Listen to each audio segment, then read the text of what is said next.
Digital লেনদেন উৎসাহিত করতে ভারতীয় রেল এক বড় ঘোষণা করেছে।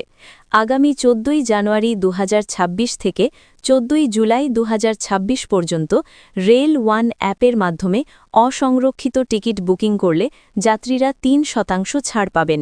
ইউপিআই বা কার্ড সহ যে কোনো ডিজিটাল মাধ্যমে পেমেন্ট করলেই এই সুবিধা পাওয়া যাবে।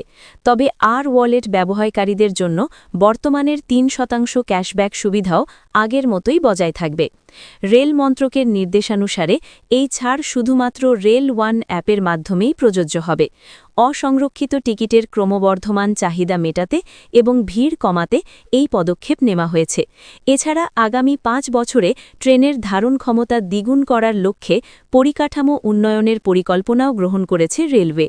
যাত্রীরা অ্যাপে লগ ইন করে গন্তব্য ও শ্রেণী নির্বাচনের পর ডিজিটাল পেমেন্ট করে সহজেই এই ছাড়যুক্ত কিউআর কোড টিকিট সংগ্রহ করতে পারবেন।